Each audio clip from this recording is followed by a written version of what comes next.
दोस्तों 15-16 साल का बच्चा क्या ही कर सकता है। अगर आपको भी ऐसा लगता है ना बॉस, तो ये पॉडकास्ट आपके लिए है। जहां स्कूल कॉलेज के बच्चे मस्ती करने के अलावा और कुछ भी नहीं सोचते, वहां इस बंदे ने करोड़ों लोगों के प्रॉब्लम के बारे में सोचा और 16 साल की उम्र में उसको एग्जीक्यूट भी किया। इस रिवॉल्यूशनरी आइडिया और उसके इंपैक्ट को देखकर रतन टाटा सर ने खुद इस स्टार्टअप को बैक किया है। तो बॉस, क्या है ये स्टार्टअप, कैसे इनको ये आइडिया आया, कैसे इन्होंने पैसे ना होते हुए भी इस आइडिया को एग्जीक्यूट किया, this story will blow your mind. So must watch this complete podcast. और अगर आपके कॉन्टैक्ट में भी कोई टीनेजर्स है तो उनके साथ भी इस पॉडकास्ट को शेयर करना बिल्कुल मत भूलना। So on this note, let's start this inspiring journey of the founder and CEO of generic Aadhaar, mister Arjun Deshpande.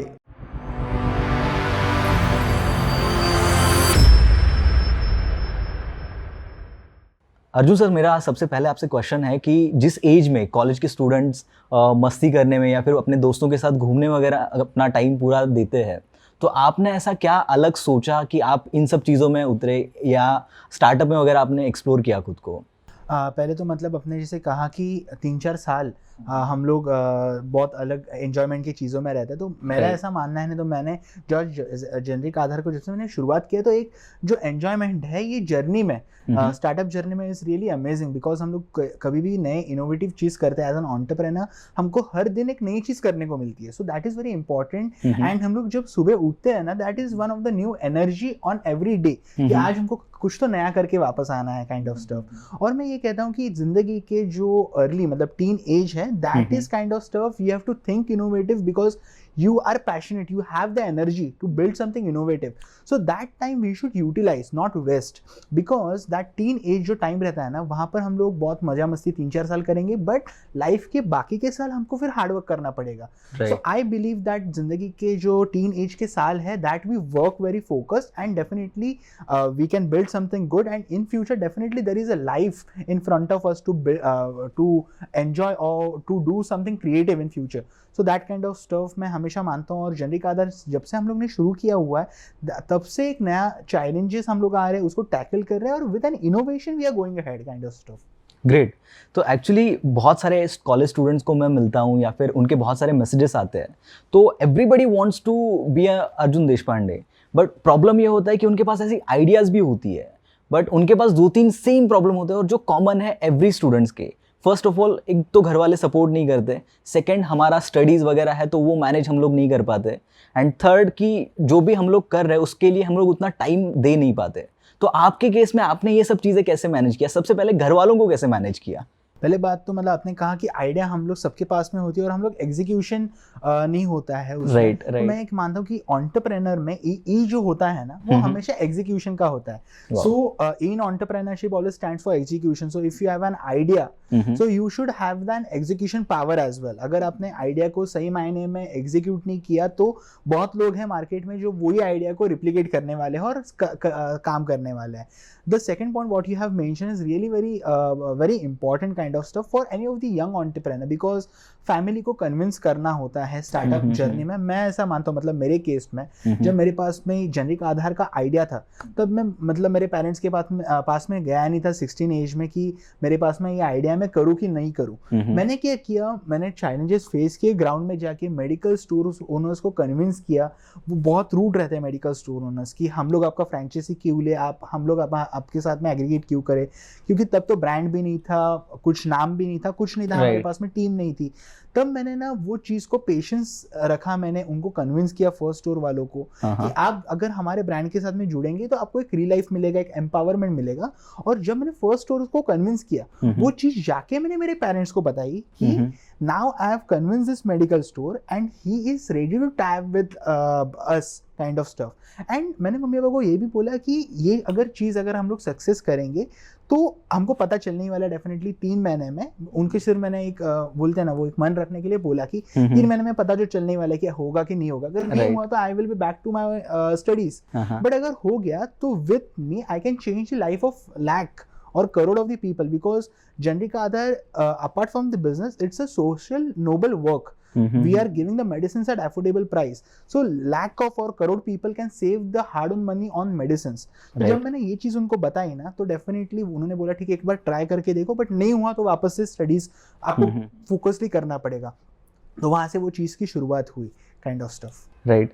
तो गाइज, यहाँ पे मैं भी आप लोगों से यही चीज़ हमेशा कहता हूँ कि जैसे अर्जुन सर ने अभी बताया कि आपके दिमाग में जो भी है, जो भी आपको करना है, तो आई बिलीव कि यार आप उसको कर दो। घर वाले क्या सोचेंगे या फिर बाहर वाले क्या सोचेंगे, इसके बारे में अगर आप सोचने लगे तो वो चीज़ कभी नहीं होने वाली। और जब तक आप घर वालों को कन्विंस करने के लिए वो चीज़ कर रहे हो ना, तो वो नहीं होगा। आप क्या करो, उसको इम्प्लीमेंट करो, उसको एग्जीक्यूट करो। जब वो इम्प्लीमेंट करने के बाद घर वालों को उसमें रिजल्ट दिखेगा, तो उसके बाद आपको घर वालों को कन्विंस करने की जरूरत नहीं पड़ेगी, वो खुद ब खुद कन्विंस होंगे। जैसे कि अर्जुन सर के केस में हुआ। एंड अर्जुन सर, जैसे घर वालों को पता चला कि आप ये सब चीज़ें कर रहे हो, तो उसके बाद घर वाले कन्विंस हुए, तो उसके बाद कभी कुछ प्रॉब्लम आया घर वालों के साइड से? घर वालों की साइड से इन द टर्म्स ऑफ जब हम लोग ने शुरुआत किया तब डेफिनेटली फर्स्ट ईयर मेरा बहुत चैलेंजिंग गया, डिफिकल्ट गया, क्योंकि इन्वेस्टमेंट बड़ा नहीं था हमारे पास में, नहीं तो इंफ्रास्ट्रक्चर बड़ा नहीं था। एक सिर्फ आइडिया था जिसको मैं ऑन ग्राउंड खुद जाके एग्जीक्यूट कर रहा था। तो जब मैं कर रहा था तब बहुत मतलब शुरुआत के मेडिकल स्टोर्स वाले रेफ्यूज कर रहे कि हमको आपके साथ में नहीं टाइप करना क्योंकि आपके उसमें ब्रांड नहीं है, कुछ नहीं है। तब मैंने पेशेंस रखा और मैं वो चीज़ करता गया। पेरेंट्स को समझाया मैंने कि अभी देखो 2-3 लोग तो कन्विंस हो गए हैं, मैं और लोगों के पास में जा रहा हूँ, कन्विंस कर रहा हूँ। और क्या हुआ, डे 1 पे हम लोग ने फर्स्ट रिटेल जो हमारे इनॉग्रेट किया ना, वहाँ से बहुत ज़्यादा सीनियर सिटीजन्स को, पेंशन होल्डर्स को मेडिसिन जो है, मतलब उनका पहले का बिल जो आता था 10,000 रुपीज़ का, वो 2,000-3,000 में आता गया। मैं वो चीज़ जाके, वो रियल केस स्टडीज जाके मैंने मेरे पेरेंट्स को बताया, तो उनको एक ट्रस्ट तो आ गया कि ये प्रोडक्ट चलने वाला है, ये सोल्यूशन चलने वाला है और इससे लोगों की ब्लेसिंग्स, एक दुआएं भी अर्जुन को मिल रही है। सो उनको एक कॉन्फिडेंस तो आ गया था, बट वो मुझे नेक्स्ट लेवल पे लेके जाना था चीज़। तो बाद में जाके ऐसे इतने इन डिटेल प्रॉब्लम नहीं आए, बट डेफिनेटली छोटे मोटे तो हमको टैकल करने पड़ते हैं। मतलब मैं आपको, आपने एक चीज़ मुझे पूछा था कि पेरेंट्स को कन्विंस कैसे किया जाए, तो मैं एक चीज़ हमेशा कहता हूँ कि पेरेंट्स को कन्विंस करना definitely it's in your hand, because अगर आप बाकी कुछ चीज़ें करते हैं एज ए टीन एज और एज अ यंग किड, आप बहुत सारी अलग चीज़ें करते हैं, मस्ती वाली चीज़ें करते हैं, आप थोड़ी ना पेरेंट्स को जाके पूछते हैं कि ये चीज़ें मैं करूँ कि ना करूँ, तब जाके आप तो परमिशन लेते नहीं है पेरेंट्स का। तो अगर आप इतना अच्छा एक स्टार्टअप कर रहे हैं, एक नोबल कॉज कर रहे हैं, तो आपको पेरेंट्स को जाके पूछने की, मैं समझता हूँ कि आप एग्जीक्यूट करिएगा और वो रिजल्ट जाके उनको दिखाइएगा, वो भी हैप्पी हो जाएंगे वो चीज़ को लेके। सो या 100%। एंड यहाँ पे और एक पॉइंट मैं ऐड करना चाहता हूँ कि बहुत बार क्या होता है, यहाँ पे एक जनरेशन गैप आता है कि हमारे पेरेंट्स जो है उन्होंने अलग दुनिया देखी है और हम लोग जो है वो एक अलग दुनिया में है। तो ये पूरा टेक वर्ल्ड है, यहाँ पे बहुत सारी नई नई अपॉर्चुनिटीज़ है जिसके बारे में वो बिल्कुल भी अवेयर नहीं है। तो उनको वहाँ पे कन्विंस करना बहुत डिफिकल्ट हो जाता है, बिकॉज वो उनके जगह पे सही है, उनके दिमाग में एक कंसर्न है हमारे लिए, और हम हमारे जगह पे सही है बिकॉज हम लोग बाहर देख रहे हैं कि यार बच्चे क्या क्या लेवल पे इनोवेशंस कर रहे हैं, क्या क्या लेवल पे चेंज लेकर आ रहे हैं सोसाइटी में। तो वो हमारे दिमाग में है, तो उनको हम लोग तभी कन्विंस कर पाएंगे जब हम उनको कुछ रिजल्ट्स दिखाएंगे, कुछ एक्चुअल नंबर्स उनको दिखाएंगे कि हाँ देखो इतने लोगों के लाइफ में हम लोग कोई वैल्यू ऐड कर पा रहे हैं। सो उस टाइम पे कन्विंस करने का जरूरत ही नहीं पड़ेगा, पेरेंट्स उल्टा आपको सपोर्ट करेंगे। I feel so, right? So basically definitely 100% right. मतलब अगर आपको कन्विंस करने का जरूरत नहीं पड़ेगा अगर आपने रिजल्ट दिखा दिया उनको तो। और सेकेंडली आप सिर्फ ये सोचते मत रहना कि मुझे कन्विंस करना पड़ेगा, मतलब उनको मनाना पड़ेगा मुझे स्टार्ट करने के लिए। उनको डेफिनेटली एज गैप जो रहता है ना, एक जनरेशन गैप है, उनके टाइम में चीज़ें डेफिनेटली बहुत अलग थी। वो हमारे अच्छे के लिए सोचते कि मेरा बेटा उसका टाइम वेस्ट करके एक रिस्क बहुत ज़्यादा ले रहा है कि नहीं ले रहा है। But if we do not take the risk, हमको सक्सेस भी नहीं मिलने वाला है। मतलब जितना ज़्यादा बड़ा हमारा चैलेंजेस रहते हैं उतनी बड़ी सक्सेस रहती है in future. So we should tackle the challenges at that age. मतलब मैं हमेशा कहता हूँ कि फर्स्ट जन एंटरप्रेन्योर्स, आप कोई भी एंटरप्रेन्योर फर्स्ट जन उठा लीजिए, that may be Elon Musk, Dhirubhai Ambani और any kind of good names, they have also started from a scratch. अगर तब उन्होंने सोचा होता कि मैं ये करूँगा तो रिस्क है कि नहीं है, तो आज रिलायंस नहीं होता, आज अमेजॉन नहीं होता। तो एक फर्स्ट स्टेप 0 to 1 हमको जाना पड़ता है, and from that in future the things definitely change. तो ये फर्स्ट स्टेप आप लीजिए, people will be there standing with you and telling you that go ahead, we are with you. So वो चीज़ के ऊपर आप काम करिएगा। अर्जुन सर, यहाँ पे मेरा एक नेक्स्ट क्वेश्चन ऐसा है कि बहुत सारे ऐसे स्टूडेंट्स हैं कि जो स्टडी कर रहे हैं, ठीक है, और वो बिजनेस भी करना चाहते हैं, लेकिन वो टाइम मैनेज नहीं होता है। तो आपके केस में वो कैसे मैनेज हुआ?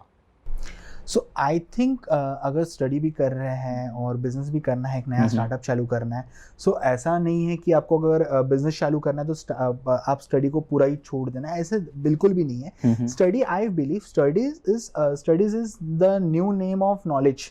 ओके, अगर हम लोग जो भी काम डेली बेसिस पे कर रहे हैं, that is ultimately giving us a knowledge. I believe that knowledge is very की फैक्टर इन एवरीवन्स लाइफ. वो सिर्फ आपको 4 दीवारों में बैठ के कॉलेज के नहीं मिलने वाला है, वो आपको ऑन ग्राउंड जाके नए नई चीज सीख के मिलने वाला है. College is one of the important way of getting the education, but not only one way of getting the education. आप अच्छे अच्छे चीज़ों से सीख सकते हैं, काइंड ऑफ स्टफ वहाँ से सीखिएगा और आप इम्प्लीमेंट करिएगा. मतलब मैं अभी बहुत बच्चों को, मतलब यंगस्टर्स को मिलता हूँ जहाँ पर वो लोग 3-4 साल उनके लाइफ के, उन्होंने अगर XYZ इंजीनियरिंग किया है और वो अभी जॉब कर रहे हैं मार्केटिंग का. सो उन्होंने 4 साल तो अल्टीमेटली उनके वेस्ट कर दिए ना डिग्री लेने में. तो मैं ऐसा नहीं कहता हूँ कि degree is not the thing for education, that is one of the important thing. But do you believe यहाँ पे कि आप जितना एक्सप्लोर करोगे उसके हिसाब से आपका जो भी गोल है या फिर जो भी आपका ड्रीम है वो चेंज होता जाएगा?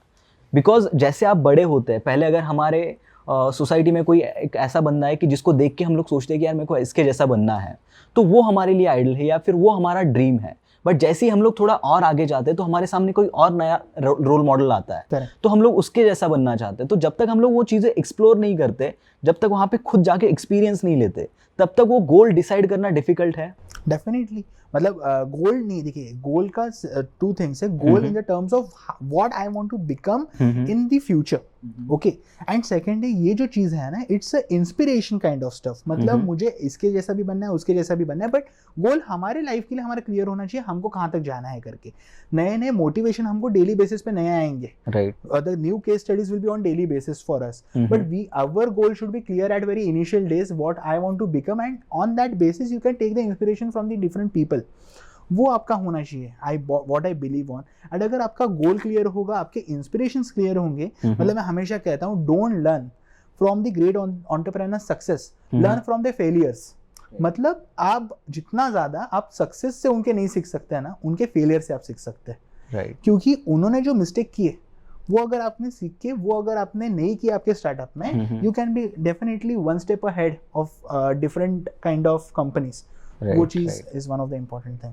और गाइज, एंटरप्रेन्योरशिप में एक चीज़ हमेशा लोग बोलते हैं कि आपको क्या करना है, इससे ज़्यादा क्या नहीं करना है ये आपको पता होना चाहिए.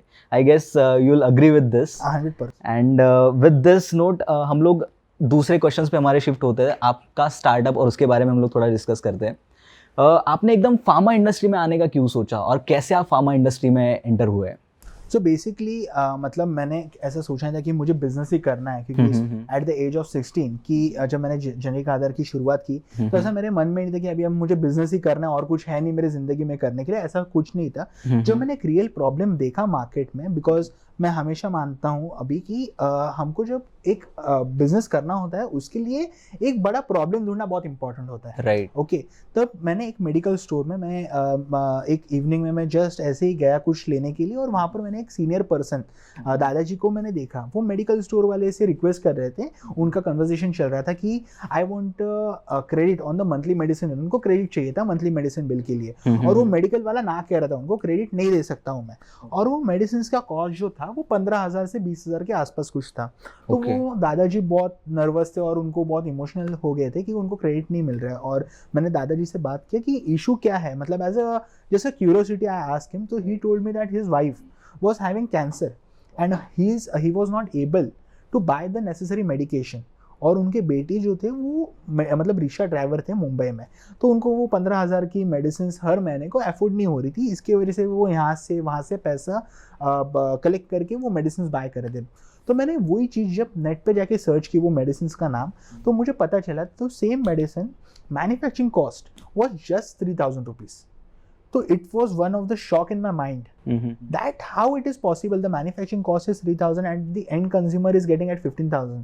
There is a huge difference in manufacturing and selling price. Correct. And medicines, as we believe, that is not a luxurious product. Correct. It is a basic necessity of every individual. Right. और वो सबको मिलना चाहिए, क्योंकि अगर हम लोग अगर देखेंगे तो India is one of the biggest manufacturer of generic medicines, and India export and manufacture majority of the world's medicines in our country. Then also our people are not getting the benefit out of it. तो वहाँ से एक just मेरे click हुआ और वहाँ से फिर जर्नी की शुरुआत हुई. आपने अभी एक जस्ट वर्ड यूज किया, जेनेरिक मेडिसिन. तो ये जेनेरिक मेडिसिन और ब्रांड मेडिसिन में क्या फ़र्क है? एक लेमैन को अगर हमको ये समझाना है तो कैसे हम लोग इसको समझाएंगे? अभी तो बहुत सारे लोगों को अवेयरनेस ऑलरेडी हो रहा है जेनरिक मेडिसिन को लेके। अगर एक मैं सीधा भाषा में अगर मैं आपको समझाने जाऊँ तो generic medicine in India 90% medicine in India are generic medicine. Okay, manufacturing जो होता है इंडिया में जेनरिक मेडिसिन, मतलब अगर आपने रिसेंटली सुना होगा रेमडेसिविर, हाइड्रोक्सीक्लोरोक्विन, एजिथ्रोमाइसिन, ये सब जो है ना, अगर जो कोविड के टाइम में यूएस से लेके, जापान से लेके, यूरोप से लेके सब कंट्रीज हमसे डिमांड कर रहे थे। They were demanding all the products in generic name from us. Okay, आप हमको एजिथ्रोमाइसिन भेज दीजिए, हाइड्रोक्सीक्लोरोक्विन भेज दीजिए, because all other developed countries knows that India have the productivity of manufacturing generic medicine. Generic medicine क्या होता है in India, जो मेडिसिन होते हैं मैन्युफैक्चर से जब निकलते हैं ना, सब जेनरिक मेडिसिन ही होते हैं। आपके पास में आपकी एक अलग कंपनी, मेरी एक अलग कंपनी, आपने अलग नाम उसका लगा दिया उसके ऊपर ब्रांड का, मैंने अलग नाम लगा दिया, मैंने उसका प्राइस रख दिया 1000 रुपए, आपने रख दिया 2000 रुपए। तो वो आप आपके ब्रांड, जिस तरह से आप ब्रांडिंग करेंगे उस तरह से आप वो प्राइस को बेचेंगे मार्केट में, but at the and the molecule, the salt remains the same.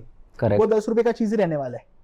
Okay, उसको आप जितना बाहर से सजावट अच्छा करेंगे उतना प्राइस बढ़ता जाएगा। It's all the layman language what I am talking on.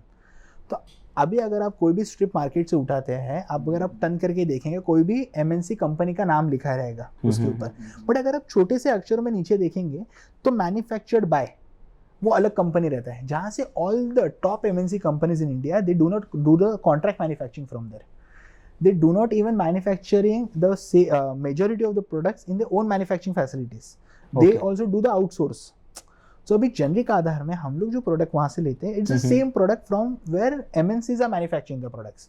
So the quality remains same, but we are saving consumers money at the marketing or the branding kind of stuff. Okay, इसको हम लोग white label product वगैरह ऐसा कुछ बोल सकते हैं? white label ही बोलते हैं ना। Okay. मतलब मेरा नाम है एग्जाम्पल, बट बना तो मैं आपसे रहा हूँ। ओके, वो पीछे लोग बहुत कम देखते हैं कि मार्केटेड बाय है और वो मैन्युफैक्चर्ड बाय है, वो गिमिक है मार्केटिंग का। राइट, वो मेरा नाम एमएनसी का मैंने बड़ा कर दिया और लगा दिया, नीचे छोटे से अक्षरों में है ना, वो तो कंपलसरी एफडीए के रूल्स के हिसाब से। तो वो लोगों को समझ में आने लगा है। आज लोग सामने से जा रहे हैं मेडिकल वालों के पास में और बोल रहे हैं कि मुझे जेनरिक मेडिसिन ही चाहिए। सो वो आज एक जो चेंज आ रहा है ना इंडिया, मतलब हर एक इंडस्ट्री में there is a change and innovation, a revolution. In pharma industry, generic Aadhaar have brought that innovation and the revolution in the pharma industry for the betterment of common man. Great. This is kind of an amazing thing. तो अभी हम लोग थोड़ा आपके startup के और अंदर जाते हैं कि आपने जब फर्स्ट ईयर में जब अपना स्टार्टअप स्टार्ट किया था तो ऑब्वियसली उस टाइम पे बहुत सारे प्रॉब्लम्स आपने फेस किए होंगे, बिकॉज फर्स्ट ईयर जो होता है वो it is like a small baby, तो उसका बहुत ध्यान रखना पड़ता है, बहुत सारे प्रॉब्लम्स आपको आते हैं। तो उन प्रॉब्लम्स को आपने कैसे फेस किया? बिकॉज आप उस टाइम पे कुछ 16 साल के थे, तो 16 साल का बच्चा अगर कहीं पे मार्केट में जाता है किसी को कन्विंस करने के लिए, तो सबसे पहले तो उसका कंसर्न होता है कि यार ये 16 साल का बच्चा मुझे क्या सिखाएगा। बराबर। तो ये उसका सबसे बड़ा कंसर्न है, ये कंसर्न आपको हटाना है और उसके बाद उसको वैल्यू प्रोवाइड करनी है। तो ये आपने कैसे किया, उनको कैसे कन्विंस किया? डिफिकल्टी चैलेंजेस तो फर्स्ट ईयर में, मतलब मैंने जब सोचा था तो बहुत ही ज़्यादा आए थे, क्योंकि एक मतलब एज का बहुत बड़ा फैक्टर था। और दूसरी बात, जो मेरे फर्स्ट कंज्यूमर्स थे, नहीं तो मेरे जो B2B जिनको मुझे एग्रीगेट करना था, वो सब 20 ईयर्स 30 ईयर्स से मार्केट में थे। मतलब जो मेडिकल स्टोर्स, जो छोटे छोटे मेडिकल स्टोर्स हमारे आजू बाजू में रहते हैं ना, आज जेनरिक आधार क्या करते हैं, उनको ही एग्रीगेट करके we are reaching out to the consumers, उनको फ्रेंचाइजी भी देते हैं और कंज्यूमर्स को बेनिफिट भी देते हैं। तो शुरुआती दिनों में मेरा फर्स्ट जो कंसर्न था वो मुझे रिटेलर को कन्विंस करना था जेनरिक आधार के साथ में टाइप करने के लिए। तब मैं जब शुरुआती दिनों में विदाउट इन्वेस्टमेंट, मेरे पास में इन्वेस्टमेंट नहीं था, कुछ नहीं था, क्योंकि शुरुआती दिन थे। मैं जब उनके पास में गया, मैंने सिर्फ उनको, मतलब मुझे याद है कि जो मेरा फर्स्ट स्टोर था, मैं जब उनके पास में फर्स्ट टाइम मैंने विजिट किया था रोड पे, तो वो टू ब्रदर्स थे, उनको दोनों को 20-20 साल का एक्सपीरियंस था। मेरे हिसाब से 12-13 साल से मेडिकल चला रहे थे। आपका एज भी उतना नहीं हो रहा है? मेरा एज भी नहीं था। तो एक डेफिनेटली नर्वसनेस तो था, बट एक कॉन्फिडेंस था कि जो सोल्यूशन मैं उनको देने जा रहा हूँ वो डेफिनेटली उनको हेल्प करने वाला है। तो जब मैंने उनके साथ में बात किया, तो उनका, अगर आपको पता है कि रिटेलर जो रहता है वो पहले से मतलब ग्राउंड, मतलब हम लोग जब मेडिकल पे बैठा हुआ होता है तो डेफिनेटली एक बिजनेस ओनर रहता है वहाँ का, तो एक Correct. थोड़ा सा एटीट्यूड तो रहता ही है, तो वो टैकल करना, वो तब मुझे बोले कि अभी हमारे पास में टाइम नहीं, आप जाओ यहाँ से, बाद में आना। तो भी मैंने पेशेंस रखा, उनको चीज़ मैंने बोला कि मुझे प्लीज़ 2 मिनट दीजिए आपका, मुझे सिर्फ 2 मिनट का चीज़ समझाना है आपको। जब मैंने उनको बताया ना, तो उन्होंने बोले काम करो, अभी तो टाइम नहीं है वापस हमारे पास में, 4 दिन के बाद में आना। 4 दिन के बाद में गया, वो बोले कि और 5 दिन के बाद में, फिर वो ज़रा थोड़ा सा चलता गया। बट मैंने जब उनको पेशेंस रखा, विद इन 15 डेज उनको मैंने चीज़ में कन्विंस किया कि हम लोग आपको रीब्रांडिंग कैसे करेंगे, क्योंकि आज बड़े बड़े मॉल्स आ रहे हैं, ऑनलाइन फार्मेसीज आ रहे हैं, हमारा जो छोटा दुकानदार है कहीं ना कहीं तो बिजनेस में पीछे रह जा रहा है, उनको प्रॉफिटेबिलिटी नहीं आ रहा है, उनको रेवेन्यूज नहीं आ रहे, कस्टमर्स दूसरी जगह पे डाइवर्ट होते जा रहे हैं। मैंने उनको वही चीज़ समझाई कि जेनेरिक आधार के साथ में अगर आप टाई अप करेंगे तो आपको एक री लाइफ मिलेगा बिजनेस में, और आपके जो पुराने कस्टमर्स है वापस आपके साथ में जुड़ेंगे, क्योंकि आप same medicine eight affordable price देंगे। तो उनको वो चीज़ समझे। मैंने उनको एक चीज़ बोला, अगर लॉस हुआ तो वो मेरा ही है ना, आपका तो कुछ जाने वाला है नहीं। करेक्ट। आपको क्या करना है, बोर्ड से उतार के रख देना है, बट अगर चला तो आपका बेनिफिट तो उसमें बहुत ज़्यादा है और कंज्यूमर का भी बेनिफिट है। तो वहाँ पर से शुरुआत हुई और वो फर्स्ट मेरा रिटेल स्टोर कन्वर्ट हुआ, फिर वहाँ से फिर वो जर्नी शुरू हो गई। ओके तो यहाँ पे मैं एक दूसरे साइड में जाना चाहता हूँ कि अभी तो आप ये रिटेलर्स के साइड पे आए, बट आपने कंपनीज को कैसे कन्विंस किया? बिकॉज वहाँ पे अगर आपको चीज़ें खरीदनी या फिर आपको मेडिसिन खरीदने हैं तो ऑब्वियसली आपको बल्क में खरीदना पड़ता होगा, तो वो सब आपने फाइनेंशियल कैसे मैनेज किए या फिर वहाँ उन लोगों को कैसे कन्विंस किया आपको वो मेडिसिन वगैरह लेने के लिए? पक्का। तो फर्स्ट ऑफ ऑल इंडिया में जैसे मैंने मेंशन किया कि मैन्युफैक्चरिंग का इंडिया फार्मास्यूटिकल का हब है, ठीक है। इंडिया में मेडिसिन जनरिक ही है, बट वो लोगों को नहीं पता है। मतलब अगर हम लोग अच्छे से डीपली अगर एनालाइज करें, मैन्युफैक्चरिंग से बात करें, तो वो खुद ही मतलब all the MNC companies also manufacture generic medicine, but वो हमको पता ही नहीं आज की तारीख में, क्योंकि वो लोग उनका ब्रांड मेडिसिन से प्रमोट करते हैं, क्योंकि उनको ज़्यादा प्रॉफिट मिलता है उसमें। बट मैंने जब एनालिसिस किया तो जेनरिक मेडिसिन सोर्स करना तब के टाइम पे मतलब अभी भी डेफिनेटली इजी है और तभी भी इजी था। अभी तो हम लोग डायरेक्ट मैन्युफैक्चर से बल्क में करें, बट तब मैं बल्क में नहीं कर पाता था। तब मैंने क्या किया, ऑलरेडी जो एग्जिस्टिंग फार्मा कंपनीज थे उनसे मेडिसिन मैंने जेनरिक में लिए, सेम क्वालिटी। मतलब जो MNC companies are giving the products in brand, उनका जेनरिक भी है, बट वो किसी को पता भी नहीं है, क्योंकि वो उसको प्रमोट ही नहीं करते, नाम सिक के लिए रखा है। ओके तो हम लोग ऐसा नहीं बोल सकते कि ब्रांडेड जो है वही कंपनी का अच्छा और वही कंपनी का मॉलिक्यूल नेम खराब है, ऐसा तो कोई नहीं बोल सकता। तो it's a basic gimmick, marketing gimmick. तो तब मैंने वो सब चीज़ सोची, वहाँ से एनालाइज किया और डायरेक्ट मैंने जाके वहाँ से खरीदे। तब मैंने क्वांटिटी मतलब कम था हमारा, तब हम लोग ने इनिशियल टाइम्स पे वैसा किया, और जैसे जैसे क्वांटिटी बढ़ता गया हम लोग ने डायरेक्टली मैन्युफैक्चरर्स के साथ में टाइप, क्योंकि मैन्युफैक्चरर्स को भी चाहिए इनोवेशन एंड एक्सपीरियंस, मतलब जो नए नए वेंचर्स आ रहे हैं उनके साथ में टैप करना। सो वहाँ से फिर वो भी चीज़ मैंने थोड़ी सी हार्ड थी, पर वो टैकल हो गई। ओके तो पहले जो 10-15 स्टोर्स थे उसको कंप्लीट करने में आपको कितना टाइम लगा? मुझे लगता है 15-20 स्टोर्स तो हमारे होंगे, तो उसको अराउंड 8 to 12 मंथ्स हमारे गए। फर्स्ट ईयर जो मेरा था वो मुझे एक एक स्टोर मुझे पर्सनल विजिट करके मैं कन्वर्ट कर रहा था, कन्विंस करना था, क्योंकि टीम नहीं था, इतना पैसा नहीं था हमारे पास में, कंपनी के पास में। तो वो मुझे पर्सनली जाके उनको कन्विंस करना था कि हम लोग आपको क्या क्या एड ऑन वैल्यूज देंगे। बट जो एक साल मैंने जो काम किया ग्राउंड लेवल पे, हम लोग ने डिफरेंट हेल्थ कैम्प जो बोलते हैं सीनियर सिटीजन के लिए, वो कंडक्ट किया, जहाँ से फर्स्ट डे से मतलब हमारा जब से फर्स्ट स्टोर हमारा इनॉग्रेट हुआ है तब से सीनियर सिटीजन पेंशन होल्डर का बहुत ज़्यादा डिमांड आता गया कि हमको यही मेडिसिन आपसे चाहिए। तो वहाँ से एक मेरा भी ट्रस्ट फैक्टर नहीं तो एक कॉन्फिडेंस बिल्टअप हो गया कि मैं जो कर रहा हूँ वो सही कर रहा हूँ। ये थोड़ा स्लो जाएगा, but I will be reaching the way और the goal what I have to be, not immediately but definitely. तो वहाँ से फिर वो शुरुआत हुई, कस्टमर का ट्रस्ट फैक्टर हुआ। मैं हेल्थ कैम्प बहुत पहले लगाता था, तो ये सब जो चीज़ें थी वो माउथ टू माउथ अवेयरनेस होता गया। तो मुझे लगता है फर्स्ट हमारे मेरे हिसाब से 15 स्टोर होने के लिए अराउंड 8 to 12 मंथ्स का टाइम लगा था। बहुत स्लो हुआ था, बट वो होता गया था। ओके और अभी आपके कितने स्टोर्स है total all over the India? अभी today we are present in 150 plus cities and with the presence of 1500 plus outlets across India. So that मतलब बिकॉज द फर्स्ट ईयर मतलब वहाँ से एक्सपेंशन जो होता गया, उसके बाद में रतन सर ने मेरे साथ में हैंड जॉइन किया, क्योंकि वो भी बहुत इंटरेस्टिंग स्टोरी है रतन टाटा सर की, वो मैं आपको शेयर करना चाहूँगा। कि जब मैं एक साल इसके बारे में अवेयरनेस कर रहा था जेनरिक मेडिसिन को लेके, मेरा फर्स्ट टेड टॉक बहुत ज़्यादा वायरल हुआ था ऑफिशियल उनके प्लेटफॉर्म पे, और वो पहुंचा था रतन सर तक, और हम लोग तब बहुत सीनियर सिटीजन्स को हेल्थ कैम्प है, फ्री मेडिसिन है, एफोर्डेबल मेडिसिन हम लोग प्रोवाइड कर रहे थे। और रतन सर का भी जो एक विजन है, रतन टाटा सर का, कि उनको लोगों को एफोर्डेबल हेल्थ केयर के ऊपर बहुत ज़्यादा फोकस है उनका। तब उनको पता चला कि एक 16 साल का लड़का ये एक बदलाव ला रहा है फार्मा इंडस्ट्री में, तब उनको बहुत अच्छा लगा था वो वीडियो देखने के बाद। तो मेरा फर्स्ट मीटिंग अरेंज हुआ, मतलब हमको एज अ मतलब एक चीज़ मैं यहाँ पर कहूँगा कि हमको लगता होगा कि हमको कोई नोटिस नहीं करता है, बट सब लोग हमको नोटिस करते होते हैं अगर हम लोग कुछ अच्छी चीज़ करते हैं। तो वैसे ही मेरे साथ में हुआ कि उन्होंने नोटिस किया वो चीज़ को। मेरा फर्स्ट मीटिंग उनके साथ में अरेंज हुआ था फॉर 20 मिनट्स।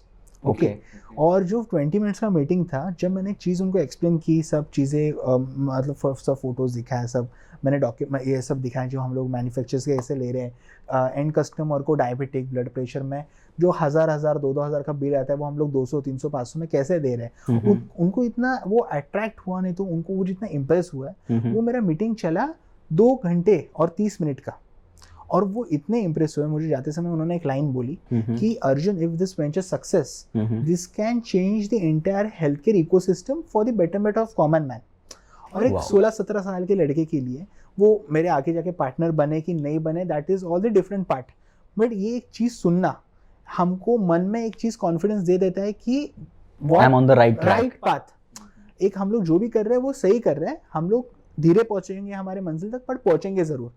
सो बट उसके बाद में डेफिनेटली वो तो इम्प्रेस हुए थे, तो उन्होंने मेरे साथ में ऑफिशियली पार्टनरशिप की, हमारी कंपनी में इन्वेस्ट किया, मेरे साथ में सपोर्ट किया, मेंटरशिप की, और from then our journey definitely started with very rapid expansion, and from then to now we are scaling in just 1.5 years in so many cities with having direct indirect we have created 10,000 plus employment, and with that we have directly indirectly created 1,500 plus micro entrepreneurs in rural part in urban cities, because हम लोग एक एक franchise हमारा जो दे रहे हैं ना, वहाँ से कम 3 एम्प्लॉयमेंट जनरेट हो रहा है और एक एंटरप्रेन्योर जनरेट हो रहा है। Because I believe is not, मतलब we should not be a job seeker, we should be a job creator.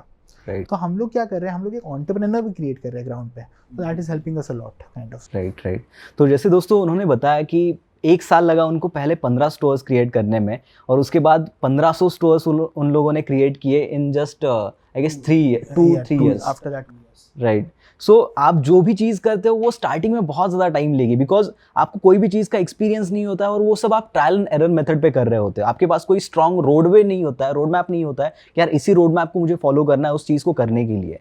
तो स्टार्टिंग का जो टाइम है वहाँ पे आप बहुत ज़्यादा बार गिरोगे भी, बहुत ज़्यादा बार आपको फेलियर्स भी फेस करना पड़ेगा, बहुत बार लोगों का भी नेगेटिव इम्पैक्ट वहाँ पे फेस करना पड़ेगा, बट वो सब चीज़ें आपको एक टाइम के बाद चेंज होना स्टार्ट दिखेगा वहाँ पे कि यार वो जो भी आपने आज तक फेस किया है वो सब चीज़ें चेंज हो रही है धीरे धीरे, और उसके बाद जो एक स्पीड पकड़ती है, जो एक एक्सीलरेटर आता है, तो वो एक नेक्स्ट लेवल पे आपके स्टार्टअप को या फिर आपके काम को लेके जाता है। सो स्टार्ट करना ही सबसे डिफिकल्ट है, और जब आप स्टार्ट करते हो तो उसके बाद तो ऑटोमेटिकली सब चीज़ें एक फ्लो में चली जाती है। सो अर्जुन सर, इस जर्नी में सबसे मेजर प्रॉब्लम आपने क्या फेस किया? आपको क्या लगता है कि यार वो बहुत बड़ा प्रॉब्लम था मेरी लाइफ में आज तक?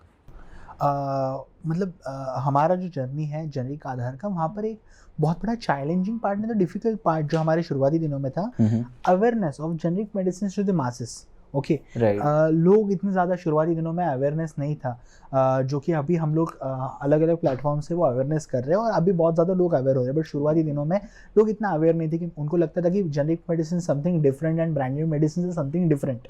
तो वो मैंने शुरुआती दिनों में चैलेंज जो था वो मैंने डिफरेंट प्लेटफॉर्म से, मीडिया के हाउसेस से, वो मैंने लोगों तक पहुँचा मैं कि medicine are same, it's just you're paying high for the branding of the product, it's not about the ingredient of the product, it's the outside, मतलब उसका जो बाहर का प्रेजेंटेशन होता है उसके लिए आप पे कर रहे हैं, अंदर कंटेंट तो वही रहने वाला है। अगर आप कितना भी उसमें रिसर्च, मतलब आप पर्सनली आप नेट पे देखिए, सब कुछ देखेगा, आप अगर इन डिटेल समझेंगे ना वो चीज़ को, तो medicine are the same.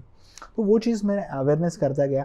Team building is one of the second challenging part, मतलब एट 16 और एट द टीन एज आपको इतनी अच्छी टीम नहीं मिलेगी, बट अगर आप पेशेंसली आप आपका प्रोडक्ट और आपका वेंचर अगर आप करते रहेंगे तो अच्छे लोग आपके साथ में जुड़ेंगे। जैसे मेरे साथ में रतन सर जुड़े, तो वो आप करते रहना, अच्छे अच्छे लोग जुड़ेंगे। आप जस्ट वो फोकस मत करना कि कोई तो आएगा, आपका कम काम करते रहना, डेफिनेटली आपको कुछ ना कुछ तो अच्छा चीज़ होगा। सो अर्जुन सर, आपने जेनरिक आधार स्टार्ट किया, तो उसके बाद अगर यहाँ पे आपको सक्सेस नहीं मिलता तो उस केस में आपका प्लान बी क्या था? मैं सोचता हूँ प्लान भी हमारे पास में होना ही नहीं चाहिए, क्योंकि अगर हमको हमारे ऊपर अगर कॉन्फिडेंस हो तो प्लान बी की जरूरत ही नहीं है। अगर you are confidence on your self, you don't need plan B. अगर प्लान बी किसको लगता है, जिसको हम मतलब हमको खुद के ऊपर ही कॉन्फिडेंस नहीं है, उसको प्लान बी लगता है। So I believe do not have the plan B in front of you. If you have a plan B in front of you, you won't success in your current venture. मतलब मैं ऐसे बहुत सारे entrepreneurs को अभी मैं मिलता हूँ जो मुझे बोलते हैं कि मुझे 2-3 साल हुए हैं बिजनेस चालू करके और मुझे सक्सेस अब तक नहीं मिला है। मैंने उनको पूछा कि कितने बिजनेस आपने चेंज किए, वो बोलते कि मैंने 2-3 स्टार्टअप मैंने चेंज किए। मैंने बोला अगर आप एक स्टार्टअप के ऊपर आप कंटिन्यूसली नहीं रखते हैं, आप पेशेंस नहीं रखते हैं, तो definitely you won't get the success. You should stick to one path. तो वही आपको सक्सेस की तरफ लेके जाएगी। ऐसा मत सोचिए कि अगर मेरा ये वेंचर नहीं चल रहा मैं वो कर दूंगा, वो नहीं चल रहा वो कर दूंगा। ऐसे कुछ नहीं होने वाला है।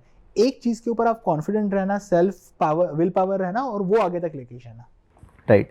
अर्जुन सर, अभी आप स्टार्टअप के बारे में बात कर रहे हैं, तो मैं मार्केट में जो भी एग्जिस्टिंग स्टार्टअप है उसके बारे में कुछ आपका ओपिनियन लेना चाहूँगा। बिकॉज अभी मार्केट में ऐसे बहुत सारे स्टार्टअप है जिन्होंने अपना IPO लिस्ट किया है और उसके बाद बहुत निगेटिव रिस्पॉन्स मिला है लोगों को। तो आपका क्या ओपिनियन है अभी जो स्टार्टअप इकोसिस्टम चल रहा है और इसका फ्यूचर क्या होगा, इसके बारे में आपका ओपिनियन क्या है? अगर आपने देखा होगा बहुत सारे दिनों से, मतलब 3-4 महीने से, many VC funds have stopped the fund raising to the loss making startups। ये अभी क्यों हो रहा है? अभी जो ट्रेंड आ रहा है स्टार्टअप इकोसिस्टम में is because of the fundamentally business is not that strong what it have to be। Okay, startup entrepreneurs आज की तारीख में एक सिर्फ मासेस तक पहुंचने के लिए काम कर रहे हैं। दे आर नॉट मतलब creating some kind of value for the organization. मतलब मैं हमेशा मानता हूँ एक चीज, start from a startup but always dream to build an organization. मतलब जो चीज मैंने रतन सर से भी सीखी है कि आज आप रिलायंस लीजिए, टाटा लीजिए, अदानी लीजिए, उन्होंने भी एक छोटे चीज से शुरुआत किया बट उन्होंने एक ऑर्गेनाइजेशन बनाया। तो ड्रीम फॉर दैट। आप अगर आपका इक्विटी सिर्फ डाइल्यूट करते जा रहे हैं, अगर आप कोई भी अच्छा स्टार्टअप देखिए आज के तारीख में India, the majority of the startup founders are having the equity less than 10% और लॉस मेकिंग कंपनीज है। अगर आप एनालिसिस करेंगे गूगल पे भी, तो आई believe on focus on the profitability. Investors तो सामने से आएंगे। आज हमारे पास में बहुत इन्वेस्टर्स आते हैं, VCs आते हैं कि want to fund Generic Aadhaar, but आज तक हमको उसकी जरूरत नहीं पड़ी because we are a profitable and value addition startup for the people. हम लोग सिर्फ एक्सपांड नहीं कर रहे हैं, उसके साथ में हम लोग एंटरप्रेन्योर्स भी क्रिएट कर रहे हैं, एम्प्लॉयमेंट भी जनरेट कर रहे हैं और प्रॉफिटेबल भी है for building an organization in coming years. So I believe that this kind of thing should be change in startup ecosystem, and definitely now entrepreneurs and the different VCs, matlab I am also speaking with very senior people in the startup ecosystem, they also talk the same way that startup entrepreneurs focus should change from loss। मतलब अगर आपने देखा होगा कि ये company साल का 4,000 करोड़ का लॉस कर रहा है, ये कंपनी 10,000 करोड़ का लॉस कर रहा है, ये पैसा आता कहाँ से है? ये आता end of the day founders के इक्विटी से। करेक्ट। फाउंडर्स का इक्विटी हम लोग कब तक डाइल्यूट करेंगे? जब तक फाउंडर के पास में लास्ट का 1% है। तो I believe focus on the growth and the profitability of the startup. Now that will have a new kind of startup ecosystem in। तो ये यहाँ पे हम लोग को माइंडसेट चेंज करना पड़ेगा, because most of the founders या फिर जो भी स्टार्टअप करना चाहता है, ऐसे लोगों से जब मैं मिलता हूँ तो उनके दिमाग में एक चीज़ होती है कि यार मेरे पास ये आइडिया है, मैं इसकी बेस पे ये फंडिंग उठाऊंगा और उस आइडिया के ऊपर काम करूंगा और मैं कस्टमर एक्विजिशन करने के लिए ज़्यादा फोकस करूंगा। कस्टमर एक्विजिशन पे जब मेरा फोकस रहेगा तो ऑब्वियसली उस टाइम पे मैं पैसे कमाने के ऊपर मेरा फोकस हट जाएगा कहीं ना कहीं पे। जहाँ पे स्टार्टअप प्रॉफिटेबल होना है, वो स्टार्टअप प्रॉफिटेबल होना थोड़ा डिले हो जाएगा उसमें, और मेरा जो फोकस होगा कस्टमर एक्विजिशन पे होगा, जिसमें मैं बहुत ज़्यादा कैश बर्न करूँगा। और वो भी कैश मैं किससे ले रहा हूँ? जो इन्वेस्टर्स है उनसे, और वो भी मेरा खुद का इक्विटी डाइल्यूट करके, जहाँ पे मैं खुद का ओनरशिप भी खो रहा हूँ अपने स्टार्टअप से। जैसे कि आपने बताया कि 10% के अंडर इक्विटी आ रहा है, तो ये चेंज करने के लिए, ये मतलब ये जो माइंडसेट है, ये माइंडसेट चेंज करने के लिए हमें कौन से एक बेसिक ऐसे फंडामेंटल्स है उसके ऊपर फोकस करना चाहिए? अगर आपने देखा होगा माइंडसेट चेंज मतलब बहुत सारे एंटरप्रेन्योर्स को ऑलरेडी बहुत सारी चीज़ों में हो रहा है। अपने का customer acquisition is not only about the marketing. अगर आपने पैसा डाला तो ही कस्टमर आने वाला, ऐसा बिल्कुल भी नहीं है। करेक्ट। अगर आपका प्रोडक्ट अच्छा होगा ना तो कस्टमर सामने से आएगा। आप प्रोडक्ट आपका अच्छा बनाने के ऊपर फोकस करिए, कस्टमर एक्विजिशन के ऊपर कैश बर्न करने के लिए फोकस मत करना। मतलब जेनरिक आधार में मतलब हम लोग मार्केटिंग के ऊपर अगर आपने आज तक तो जनरिक आधार ने कभी भी हमारा टेलीविजन एडवर्टीजमेंट हम लोग ने लाया नहीं है, क्योंकि लोग ही हमारा माउथ टू माउथ कैंपेन करते कि जनरिक आधार में हमको जो 10,000 की चीज़ है वो 2,000-3,000 में मिलती है। करेक्ट। तो your customer is your one of the biggest pillar.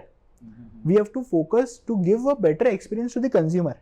वो मैं फोकस करूँगा। अगर आपने देखा होगा स्टार्टअप इकोसिस्टम में अभी रिसेंट टाइम्स में बहुत अच्छी अच्छी कंपनीज में ये चीज़ देखने को मिली है हमको। बहुत एग्जाम्पल्स हमारे सामने सेट हुए हैं कि जो फाउंडर्स थे उनको उनके कंपनी से निकाला गया।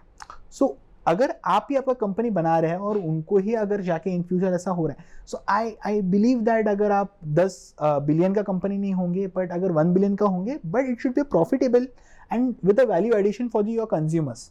So that kind of perception or the mindset has been changing in entrepreneurship and the startup ecosystem today. Right. And I hope कि ये थोड़ा जल्दी हमारे यहाँ पे चेंज हो, बिकॉज बहुत सारे जो स्टार्टअप्स को एनालाइज करते हैं लोग, तो वो मानते हैं कि ये एक बबल है. तो आपका क्या ओपिनियन है इसके ऊपर? देखिए हर एक चीज़ के अलग अलग व्यूज़ होते हैं. मैं कहूँगा मतलब बबल वगैरह तो नहीं, बिकॉज कुछ लोग उसको वैल्यू मतलब कस्टमर एक्विजिशन बोलते हैं, लॉन्ग टर्म बोलते हैं. Everything is right. I am not saying that kind of perception is wrong. Okay, अगर आप फंडिंग ले रहे हैं, आप खर्चा कर रहे हैं, लॉस में कर रहे हैं, it's okay. But at the end जब आप आईपीओस को जा रहे हैं ना, तो now retail investors also invest in profitable startup. They also wish to invest in profitable startups. Right. तो अगर ऑप्शंस बहुत है, मतलब एट द इन्वेस्टर्स, मतलब अगर कोई भी स्टार्टअप हो, उनको उनके वीसीज को, उनके इन्वेस्टर्स को एग्जिट देना पड़ता है इन नेक्स्ट 6 years और may be in 8 years of time. Exit के 2 ways है. एक, your company has been acquired by any other company, or the second exit strategy is to launch your IPO. Right. अगर IPO hit नहीं गया, अगर आपने देखा होगा IPO हिट नहीं जा रहा है, तो कंपनी के ऊपर बहुत बर्डन आ रहा है, बिकॉज उनके इन्वेस्टर्स का पैसा ही नहीं निकल रहा है. अगर तब उन्होंने 4,000 करोड़ डाला था, investor also want that my 4,000 crore 4,000 crore is now valued at 12,000 crore. Correct. But लोग अगर वो वैल्यूएशन नहीं दे रहे, स्टार्टअप इकोसिस्टम का valuation at the IPO level is not getting.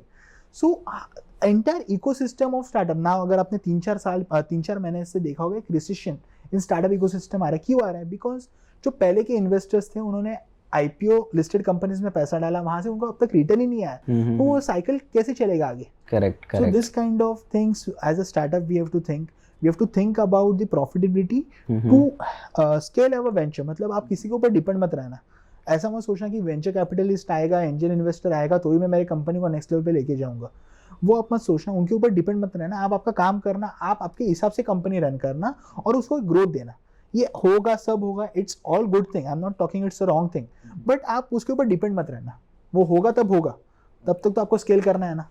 Arjun sir, यहाँ पे मेरा एक क्वेश्चन है कि ऐसे बहुत सारे स्टार्टअप्स हैं जिनको पहले तो पैसा इन्वेस्ट करना पड़ता है फॉर कस्टमर एक्विजिशन.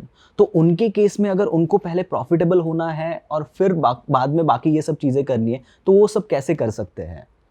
इतने जल्दी तो प्रॉफिटेबल डेफिनेटली, अगर इतना बहुत ही इनोवेटिव प्रोडक्ट है आपका, तो डेफिनेटली बहुत अर्ली स्टेज में हो जाता है. मतलब एट जनरिक आधार ऑल्सो, मतलब हम लोग भी फर्स्ट ईयर जो हमारा था, नो लॉस नो प्रॉफिट, मतलब सिर्फ स्केल करना है, उसके लिए स्टेयर करना है. यहाँ से पैसा आ रहा है, वहाँ पर जा रहा है, सैलरीज जा रहा है, ब्रांडिंग जा रहा है, ऐसा सब हो ही रहा है. तो आप शुरुआती दिनों में इतने जल्दी प्रॉफिटेबल नहीं होती. बट अगर आपका प्रोडक्ट अच्छा हो, मतलब एट द एंड एक कंपनी बड़ी तभी बनती है जब उसका प्रोडक्ट बहुत अच्छा हो. At the end we have to sell the product और any of the service. There are 2 things.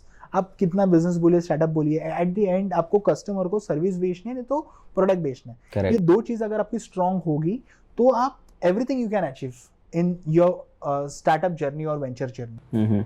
तो मुझे यहाँ पे लगता है कि जो हमारे स्टार्टअप फाउंडर्स है, उनका फोकस थोड़ा मतलब वेंचर कैपिटलिस्ट या फिर एंजल इन्वेस्टर्स से शिफ्ट करके अपने प्रोडक्ट को और ज़्यादा बेटर बनाने के ऊपर, अपने सर्विस को और ज़्यादा बेटर बनाने के ऊपर शिफ्ट करना चाहिए. डेफिनेटली, मतलब डेफिनेटली, और बहुत सारे लोग वो कर रहे भी है. मतलब our main focus is not to raise the funding, our main focus is to give the customer experience. हमारे लिए फर्स्ट कस्टमर ही हमारा सब कुछ है. उसको अगर आप कस्टमर एक्सपीरियंस अच्छा देंगे, वेंचर कैपिटलिस्ट तो सामने से आएंगे. लेट दे कम, मतलब उनको भी definitely they also invest in good companies. They will also come and say you we want to invest in your company, but your end customer should be happy first. Why I am asking this question to you.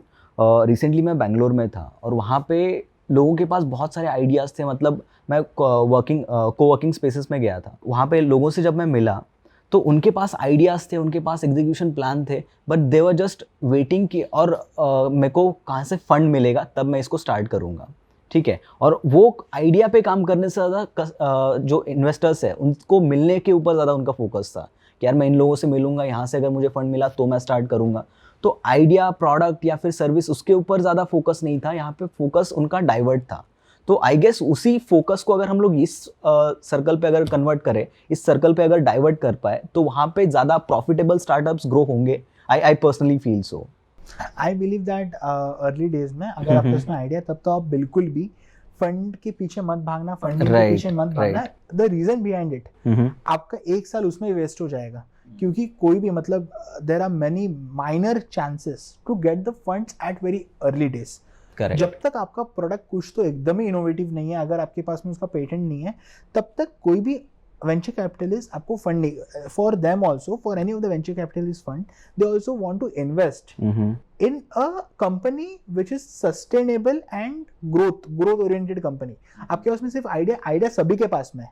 Correct. आपके पास में भी आज नया idea होगा, मेरे पास में भी नया आइडिया है, बट वो आइडिया के ऊपर आज इन्वेस्टर्स पैसा नहीं लगाते, वो एग्जीक्यूशन के ऊपर पैसा लगाते हैं। तो वो आप पायलट रन, मतलब मैं भी अभी बहुत कंपनीज में एंजल इन्वेस्टिंग करता हूँ, तो मैं उनको वही बोलता हूँ कि just don't come to raise the funds from me for an idea, you execute that for first 100 people, you come to me, I will invest। but वो आप execute तो करिए। अगर आप बोलेंगे मेरे पास में आइडिया, वो तो सबके पास में है। वो कॉलेज के बच्चे को पूछेंगे कि आपको कुछ जिंदगी में करना है, वो भी बोलेगा हाँ मेरे पास में एक आइडिया, मुझे बड़ा बिजनेस करना है। आप एक senior person who have done the job for around 60-70 years, अगर आप उनको भी पूछेंगे आपको बिजनेस करना था क्या, वो भी बोलेंगे हाँ मेरे पास में एक आइडिया था तब, बट मैंने किया नहीं। तो आइडिया सभी के पास में होता है आज। राइट। तो it's all depends upon the execution, how you execute the idea into reality. So that is one of the biggest thing.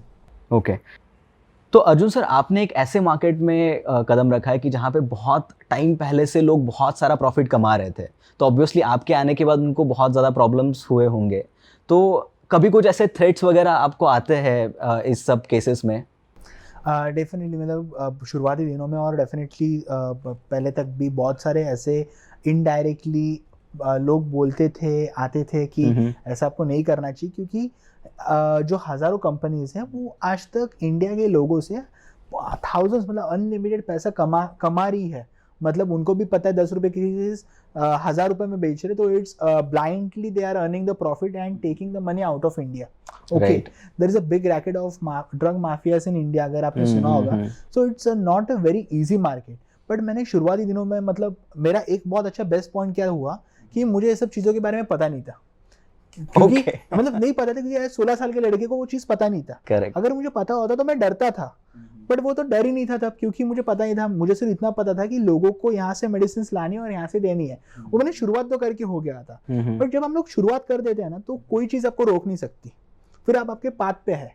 So just start on that. आप डर मत देखिए, कुछ मत देखिए। अभी तो रतन सर है मेरे साथ में, मोदी जी का बहुत अच्छा सपना है पूरे इंडिया को जेनरिक मेडिसिन देने का। So people are standing with me. मतलब मैं जहाँ जहाँ पर जा रहा हूँ, मतलब in the rural parts, villages, वहाँ पर सीनियर सिटीजन जब सर के ऊपर हाथ रख के बोल रहे हैं कि बेटा आज जो आप काम कर रहे हैं that is really helping us a lot, वो मेरे लिए बहुत कुछ मतलब मायने रखते हैं। और that is one of the thing what we have to earn. That is the actual profit you can That say. is the profit। and मतलब बहुत सारे लोग मुझे बोलते कि what is your wealth or something like that। मैं बोलता हूँ that is my real wealth when they give the blessings to me। Wow. So that kind of stuff, for that we are working on for every day। Arjun sir, इस सब journey में आपका role model कौन था? आप किसको देख के मोटिवेट होते थे हमेशा? Definitely Ratan sir, of course.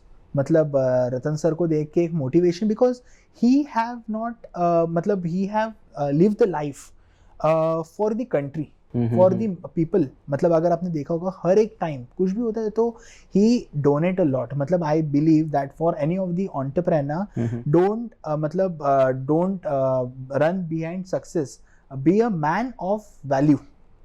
वो अगर आप हो जाएंगे ना, that will be creating one of the additional point in your venture और in your kind of journey. So वो मैं एक चीज़ यहाँ पर मेंशन करूँगा। और रतन सर से बहुत सारी चीज़ें सीखने को मिलती है। और वो चीज़ हम मतलब एज इज़ नाउ 85 ईयर्स का जो एक्सपीरियंस है उनके साथ में हम लोग जब बैठते हैं, मैं हमेशा उनके साथ में जब भी बैठता हूँ, मतलब उनसे वो चीज़ सब एक्सपीरियंस समझ में को आता है। and that is one of the important point what we learn, because all the things are to get the knowledge out of each other, and वो जो चीज़ समझते हैं वो one of the best things and the best times I get on. Okay Ratan Tata sir से आपने ऐसी क्या 3 चीज़ें हैं जो आपने उनसे सीखी है और आप अपने लाइफ में अपने बिजनेस में उसको इम्प्लीमेंट करते हो? पहले तो be ground to earth always, मतलब हमेशा आप ग्राउंड टू अर्थ रहना, मतलब आप एकदम हम्बल रहना, वो तो बहुत सारी चीज़ है.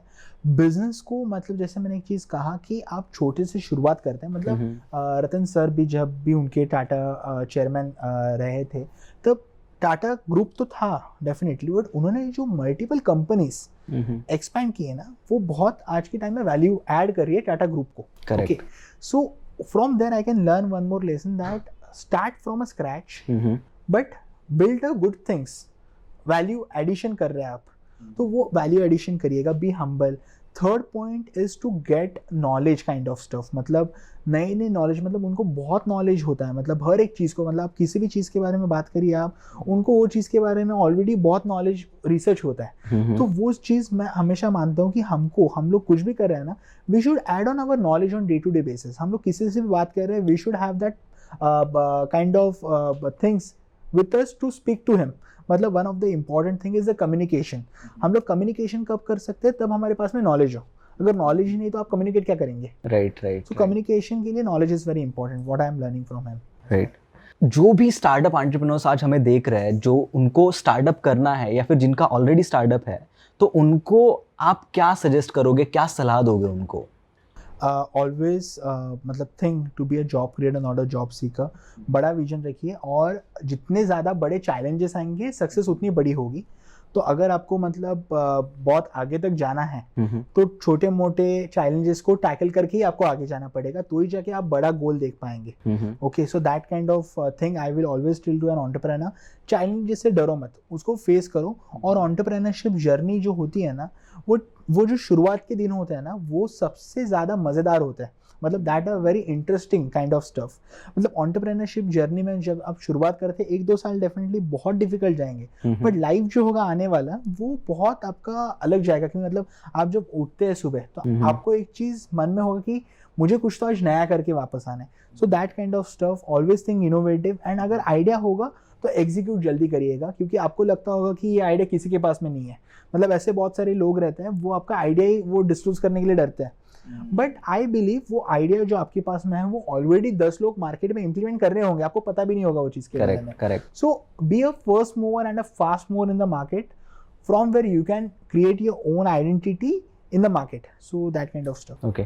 आपने जैसे फास्ट मूवर का, अभी आपके टीममेट अनिकेत जी से मेरा बात हो रहा था, तो उन्होंने बताया कि कुछ कोविड के टाइम पे आप कुछ इम्प्लीमेंट कर रहे थे, तो वहाँ पे कुछ इश्यूज आ रहे थे, तो आपने आधे घंटे में एक वेबसाइट लाइव करा दी थी. तो वो स्पीड कैसे अचीव कर लिया आपने? मतलब how to achieve that speed? Because startups में स्पीड बहुत मैटर करता है. डायरेक्शन तो आपका मैटर करता ही है, but apart from that direction आपका स्पीड बहुत ज़्यादा मैटर करता है. तो वो स्पीड कैसे अचीव किया आपने और कैसे लोगों को करना चाहिए? मतलब कोविड के टाइम में मैं वो जो स्पीड वाला चीज़ आपने कहा यहाँ पर कि जो कोरोना का टाइम था, अगर सेकेंड वेव आपको पता होगा, तो सब लोग यहाँ वहाँ पर भाग रहे थे रेमडेसिविर के लिए, एजिथ्रोमाइसिन के लिए, और मतलब ऑक्सीजन बेड्स हो, आईसीयू बेड्स के लिए. तब बहुत सारी यंग वॉलंटियर्स पूरे इंडिया से कांटेक्ट कर रहे थे कि हमको ये चाहिए, वो चाहिए, हमारे सिटी में इसको दिक्कत हो रहा है, इनको आईसीयू बेड नहीं मिल रहे. तो ये सब जो चीज़ हम लोग कर रहे थे ना, तो हम लोग इंडिविजुअली जितने लोगों से हो सके हम लोग हेल्प कर रहे थे. मैंने तो डायरेक्टली मैन्युफैक्चरर से टाई अप करके free of cost thousands of remdesivir distribute किए. मतलब वो हमारे सब मीडिया में भी आया था कि तब एक रेमडेसिविर 30-40 हज़ार रुपये का लोग सेल कर रहे थे. वो मैंने थाउजेंड्स ऑफ रेमडेसिविर मंगाया और फ्री ऑफ कॉस्ट हम लोग ने डिस्ट्रीब्यूट किए, जहाँ से मतलब बहुत सारे लोगों का जान बचा. और मेरे लिए एक भी जान बचा, दैट मैटर्स अ लॉट. उसके बाद में बहुत ज़्यादा कोरोना का सेकेंड वेव बढ़ता गया और बहुत सारी छोटी छोटी चीज़ें, एम्बुलेंस नहीं मिल रहे थे, बेड्स नहीं मिल रहे थे. तब मैंने सोचा कि बहुत ये प्रॉब्लम्स आ रहे हैं, हम लोग पहुँच के दिन में 100 लोगों तक पहुँच सकते हैं, 200 लोगों तक पहुँच सकते हैं, लाखों लोगों तक आज पहुँचना है, करोड़ों लोगों तक आज पहुँचना है. उसके लिए क्या किया जाए? तो मैंने इमीडिएटली हम लोग ने वेबसाइट लॉन्च की, कंटेंट किया, फॉर्म बनाया, सब कुछ किया फॉर पीपल बाय पीपल. मतलब उसमें हम लोग ने क्या किया, आप ही एक वॉलंटियर, मतलब यूथ बहुत ज़्यादा एक्टिवली काम कर रहा था. अगर आप दिल्ली में बैठे हैं, आप भी लीड डालिए वहाँ पर, और जिसको नेसेसरी है वो वहाँ से रेफरेंस लेके उसको कॉल करके वो चीज़ अवेलेबल करवा सकता है. सो ये जो इनिशिएटिव था, मतलब you are sitting XYZ place, I am sitting XYZ place, but from that platform you can help me, I can help you kind of, वो इम्प्लीमेंट किया और वहाँ से हजारों लाखों लोगों को हेल्प हुआ वेरीफाइड लीड्स का। और मैं मानता हूँ कि एक इंसान की भी जान बची होगी ना, वो सब हजारों लोग छोड़ दीजिए, एक इंसान की भी जान बची होगी, that matters a lot for me. So वहाँ से फिर वो भी मैंने स्पीड कैचअप किया। और एंटरप्रेन्योरशिप में एक स्पीड जो होता है, स्पीड अच्छा होना चाहिए और विजन, मतलब आप ऐसे मत करिए कि कुछ भी करना है वो स्पीड से करना, सोच समझ के करना, उसका बाय रिजल्ट भी क्या आने वाला है, तो वो सोच के कैलकुलेट रिस्क लेके आप स्पीड फटाफट इम्प्लीमेंट करना। ओके, यहाँ पे क्वेश्चन मेरा ऐसा है कि आपने आधे घंटे में उस वेबसाइट को लाइव किया, तो it was kind of an interesting thing for me कि यार आधे घंटे में बंदा प्लान भी नहीं बना पाता है, इन्होंने पूरा वेबसाइट लाइव करा दिया। तो उसके पीछे थॉट प्रोसेस क्या होता है कि यार उसके लिए आप पहले प्लान करते हो, पहले मतलब what is the basic thought process? अगर उसके लिए हम लोग अगर करने, वो टाइम वैसा था ना, अगर हम लोग प्लान करने बैठते थे ना, वो 10 दिन भी कम पड़ते थे। तो अगर हम लोग तब नहीं करते थे ना, तब बहुत लोगों को उसकी जरूरत थी। मतलब it's not for the business what we did that, it's for the social cause 100%। अगर हम लोग वो प्लान करते थे, उसका डिजाइन बनाते थे, उसको पूरा प्रोफेशनली करते थे, उसको तो बहुत टाइम लगता था। मैंने सब छोड़ दिया, डिजाइन वगैरह live it, it's the necessary cause. उसके लिए डायरेक्टली फॉर्म बना दिया, पैनल बना दिया और हम लोग ने लॉन्च कर दिया। फिर वो डिजाइन फिजाइन वो बाद में होता गया, और जिसका मेन जो इंटेंशन था उसका, वो तो लोगों तक पहुंच गया। तो from that I started that kind of stuff. यहाँ पे स्टार्टअप एंटरप्रेन्योर्स को या फिर जिनको स्टार्टअप करना है उनके लिए एक बहुत अच्छा मैसेज यहाँ पे मिलता है। बहुत बार हम लोग क्या करते हैं कि हर एक चीज़ को एकदम परफेक्टली लॉन्च करने के पीछे भागते हैं, बट ऐसा नहीं है कि आपका जो पहला प्रोडक्ट है वो हमेशा परफेक्ट ही होगा। बहुत सारे उसमें फ्लॉज निकलेंगे, बहुत सारे उसमें प्रॉब्लम्स होंगे जिसको आपको धीरे धीरे करेक्ट करना पड़ेगा। तो आपके पास जो भी मिनिमम रिसोर्सेस अवेलेबल है और उसके साथ आप जो भी चीज़ मार्केट में लेके आ सकते हो, तो उसके लेके आओ और फिर उसके बाद उसमें चेंजेस करो, और यही स्पीड आपको नंबर 1 बनाने में हेल्प करेगी, राइट? Absolutely right. ओके, तो दोस्तों अभी हम लोग अर्जुन सर से कुछ रैपिड फायर क्वेश्चंस पूछने वाले हैं जो कि कुछ मसालेदार होने वाले हैं। So let's see, okay, are you ready for that? या definitely it will be. Okay, so हम लोग रैपिड फायर स्टार्ट करते हैं। पहला क्वेश्चन है, आपको फास्ट आंसर देना है, सोचना नहीं है उसके ऊपर। काम के अलावा एक चीज़ जो आप करना पसंद करते हो? रीड करना नए नई चीज़ों को। ओके, आपका फेवरेट टीवी शो और मूवी? मूवी अगर हम लोग देखने जाए तो जो अभी रिसेंटली आया स्कैम 1992, वहाँ से हमको चीज़ें सीखने को मिलती है कि आप कैसे सक्सेस की तरफ जाते हैं और फेलियर की तरफ आते हैं। तो आपको दोनों चीज़ मैनेज करें, तो उसके लिए scam 1992। Okay, single or taken? Sorry, single or taken? Generic Aadhaar के लिए taken. Smart answer. Where do you like to spend your money on? Innovations, definitely innovations. Okay. And new things. Yeah. What is your hidden talent? For execution the things fast. Okay, one thing you wish you spent more time on? Researching on new things, what is in the market, and implementing that on right time. Okay, क्या आप वही काम कर रहे हो जो कि आप बचपन में ड्रीम करते थे कि हाँ मेरे को यही करना है? मतलब like a business or the entrepreneur, definitely yes, but not really, मतलब फार्मा में ही करना है करके। डेफिनेटली कुछ तो नया करना था, आउट ऑफ द बॉक्स करना था, बट मैंने ये सोचा नहीं था कि यही करना है। सो या that there are both the things, positive side as well for that. Okay, money और हैप्पीनेस? हैप्पीनेस, बट अगर हैप्पीनेस होगा तो money is definitely, don't run behind money, run behind the happiness for yourself and for your consumers. Money will be following you. Wow, okay, are you introvert और extrovert? Extrovert. Okay, what do you wish you learn sooner? ऐसी क्या चीज़ है कि आपको लगता है कि मैंने पहले सीखनी चाहिए थी?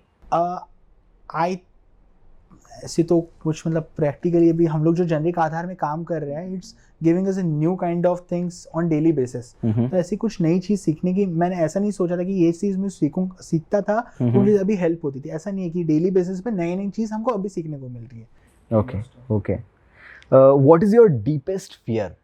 I think it will be the fast moving, मतलब अगर हम लोग ने फास्ट मूव नहीं किया तो definitely competition will be one of the deepest fear. तो फास्ट मूविंग करना है, फर्स्ट मूवर एडवांटेज लेना है, that is the main thing you can reach out to the masses. Great.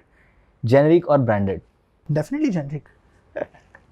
चलो, it was very nice talking to you man, it was an inspiration for me कि यार एक 19 साल के एंटरप्रेन्योर से मैं मिल रहा हूँ, उनसे बातें कर रहा हूँ, उनसे बहुत सारी चीज़ें मैंने आज सीखी है। यहाँ पे आने के बाद मुझे जेनरिक और ब्रांडेड इन दोनों के बीच का फ़र्क समझ में आया, और बहुत सारे लोग जो हमारे इस पॉडकास्ट को अभी देख रहे हैं उनको भी यहाँ का फ़र्क समझ में आया होगा कि फार्मा इंडस्ट्री में आज तक जो हो रहा था वो बंदे ने पूरा रिवॉल्यूशनाइज कर दिया है।